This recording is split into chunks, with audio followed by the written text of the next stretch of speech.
How is everybody doing today? My name is Chris. Welcome to Bourbinsane. March is upon us. That means March Madness is here. This is one of my favorite times of year. I love this season. In honor of March Madness, we're going to be starting a brand new series today that I'm calling the Battle of the Bourbons. Now this is going to be a bracket style tournament putting 16 whiskeys head to head.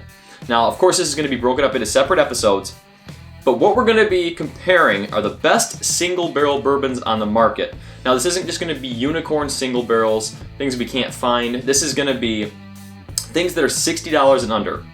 Those are my rule of thumb when I was making this list. $60, $65 at the most, retail.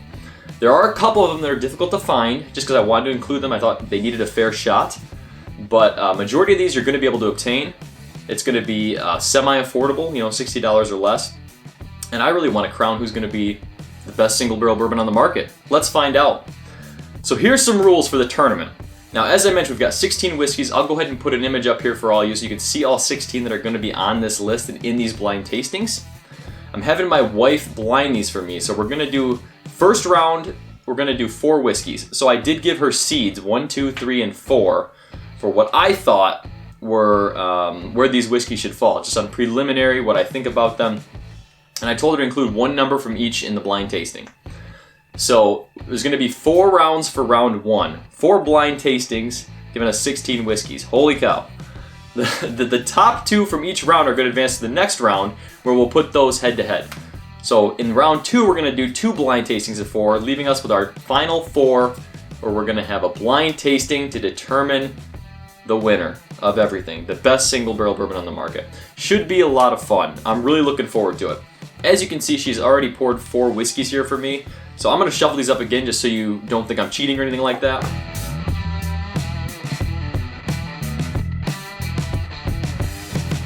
Alright. Mrs. Bourbinsane wrote down the results in a little envelope here. So at the end we'll find out the 4, but this could be any of the 16. I'm excited. It's going to be a challenge for the palate, but I want to find out the best single barrel bourbon. Let's get right into sample number 1.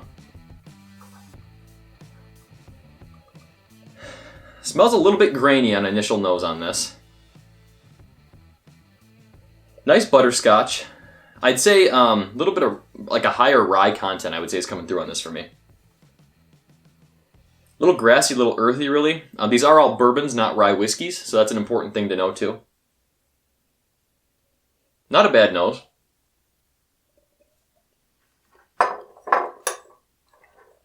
Ooh, palate just jumps out. Beautiful, beautiful flavor on the palate. Hardly any proof on the nose on sample 1, but man, on the palate, it's just an explosion of flavor, explosion of proof. Nice, creamy oak, really, even on the front of the palate. A little bit of drying oak on the back, but baking spice bomb. Kind of tastes like maybe a little bit of a banana note came through. We'll circle back round 2, we'll find out. All right, sample number 2. Oh, really nice sweetness on this one. Very nice sweetness. Almost like a Werther's caramel candy. Maybe a little bit of cinnamon in this too. Smells very creamy. Much creamier than the nose on 1. Although the explosion of flavor on 1 was great. I'd say some citrus in this too. Maybe some apple notes.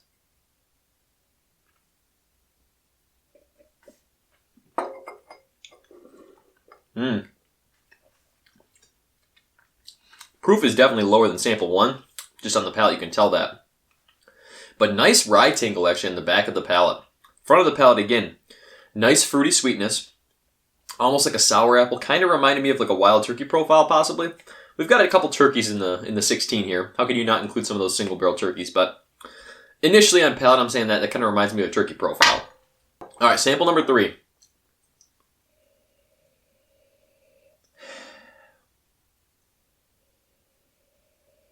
A little muted on the nose on this one.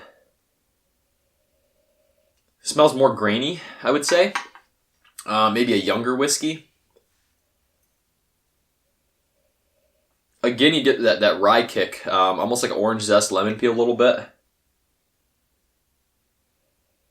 Proof smells higher, but it could just be either the rye spice or the alcohol coming through, That's kind of, sometimes I get those confused, or they can be similar at least.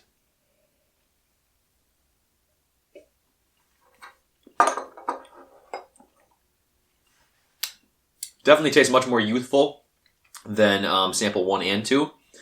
Definitely a lot more grain forward. A little more of that cream corn, dusty corn a little bit, if you will. Not bad though, actually. It's got really nice baking spices. The proof tastes a little bit hotter.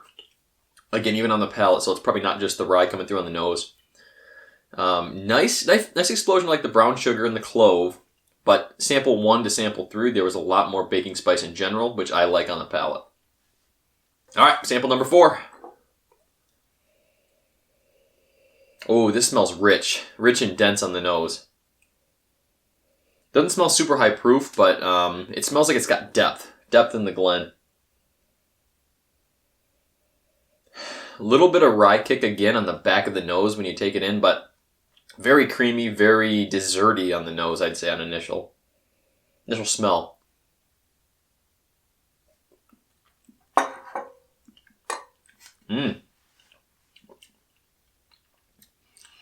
Really nice flavor. It's kind of drying me out on the back of the palate, so it could be something with a little higher rye mash bill. Or possibly something a little older, maybe. Something that has more oak in it. Not bad, not bad. It's definitely fruity. It's definitely got a little bit of mintiness in it even. That's why I think it could be rye something. Something with a higher rye, I should say. Really nice flavor. This is tough already going in. First time through. I'll take about 10 minutes. I'll come back, let these open up a little bit, and we'll go back through them.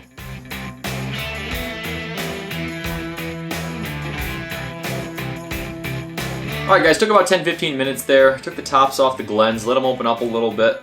Usually when I go back through a lineup, I tend to get different notes. Really, depending on the order you taste these whiskeys in, it can make all the difference. So let's see if anything changed. Let's start with 4 and work our way back down. Ooh, wow. A lot more cinnamon came through for me on this now. Kind of reminds me of like old Grandad 114, that cinnamon note that comes through. Cinnamon cherry, maybe? Cinnamon oak? Cinnamon something. Cinnamon nuts, maybe?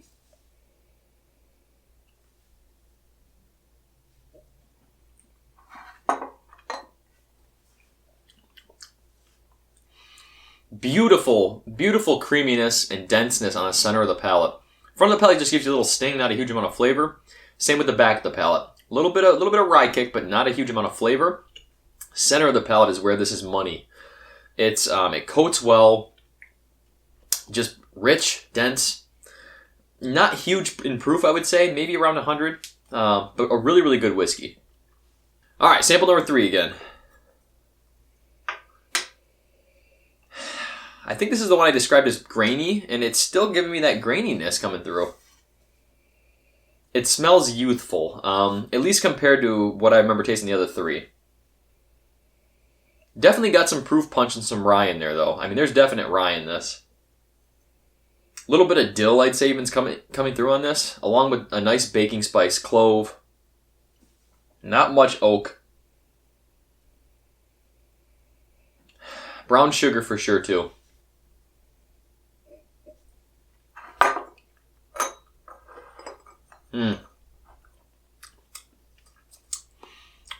Well, the youthfulness is really more prevalent on the nose.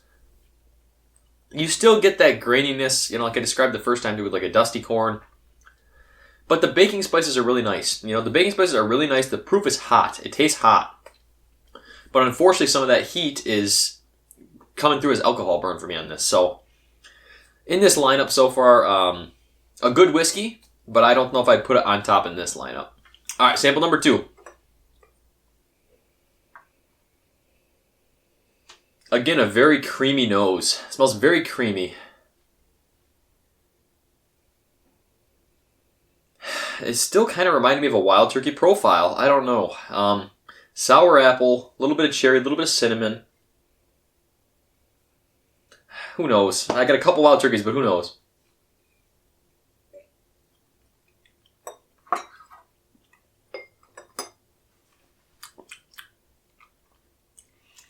Boy, that's nice. Nice too. I think I like the mouthfeel a little bit more on 4 than I do 2. Very nice flavor though, still on this one here. You know, it's classic bourbon, this one is. It's just classic bourbon. It's got the oak. It's got the proof you want. It tastes a little bit hotter.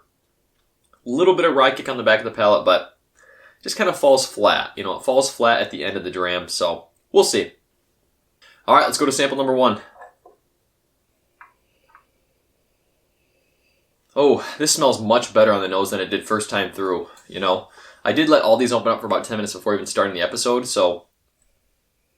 But this, with an extra, 20 minutes with the break, it's had a lot of time to open up. Really nice. I would definitely say the banana is coming through more for me now on this. I mean, rich, amplified baking spices. It's like your whole spice drawer. You know, I mentioned a lot of baking spices in sample 3, but this is on another level. I think maybe because it smells higher proof. Nice nose.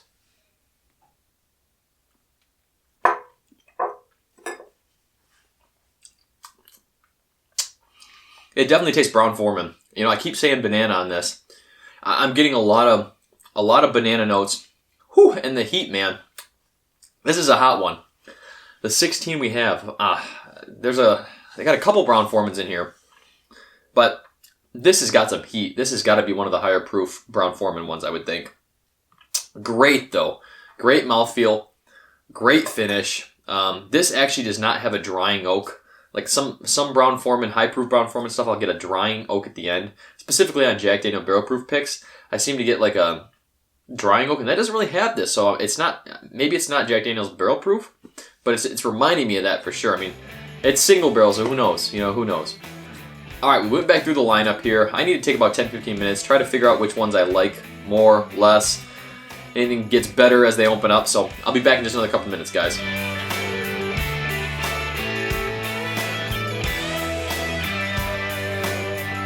All right, we're back. Tried some more side-by-side again. I think I have my order, and let's go right into it. So coming in last for me is going to be sample number 3. Too grainy, too youthful. I'm not even going to venture a guess on these guys because there's 16 whiskeys. I don't think I can do it. You know, I don't think I can do it. So too grainy, too youthful is what it smells and tastes like. So I'm going to put this at 4. Number 3 was really difficult between 1 and 4, or 2 and 4. I think I preferred 4 to 2 after going back to them off camera a little bit. Just a little bit better nose. So I'm going to do 2 is that. This is my second, then 1 just took the cake. That proof. Oh yeah. That proof, baby. That proof. Alright, so let's figure out what we got here. Got our envelope and the results. First Glen is green. New Riff. Okay, so this is New Riff Single Barrel. I'll grab the bottles at the end. I don't know where they are on my bar. So, New Riff Single Barrel. Good expression, just youthful as I mentioned. So, let's go into the second one. Green X. Four Roses. Oh, wow. Four Roses Single Barrel. Wow, and I was convinced that this was turkey. There you go. You just don't know. Blind is best, guys. Four Roses I really had favored as one of my final 4 whiskeys because I love single barrels, but it's single barrel. You know, and this was a newer bottle I opened up, so single barrel. Number 2 is orange. Kentucky Spirit. Wow, so I described turkey on, I think it was 3, or this one here, and this was the turkey after all. Hey, you like what you like, man. Kentucky Spirit 101, Single Barrel 101, man. Come on. And number 1, pink. It is Jack Daniel's Barrel Proof. Okay. So, yeah, I called Brown-Forman, and it was Brown-Forman. I'll take that as a win. Let me go grab the bottles, guys. I'll be back in just a second. All right, so here we go. Here's the lineup. I can tell already this is going to be a loaded 16 whiskeys. I mean, these are all 4 good whiskeys. I got to pick a top 2 for me. This is going to be difficult. New Riff, Single Barrel. This is actually a store pick. This is 111 proof, so I got the proof coming through. They do use a higher rye mash bill. A little bit of rye came through on this one too, but I did not know it was New Riff. I just knew it tasted young, and I guess that kind of makes sense now that we look back at it. So, Four Roses Single Barrel. Of course, this is 50% ABV. All of these single barrels, which are just the standard single barrel you'll find on your shelf, is OBSV recipe. So the B mash bill, I believe, is higher rye mash bill. So I think this one had some rye kick too. You know, hard to remember now, trying 4 whiskeys. But number 3 is Kentucky Spirit. As I mentioned, this is just 101 proof, or Wild Turkey 101 single barrel. You know, this is a pick from Liquor Barn. So you can find these everywhere though, even non-store picks. 101 I love anyway, so why not get Kentucky Spirit when it's just a single barrel pick? You know, supposedly the honey barrels of the 101, you know. Price, a little bit higher, you know, so there may be better value, but we'll get to that in our last episode. And then number 1, no surprise, Jack Daniel's Barrel Proof took the cake.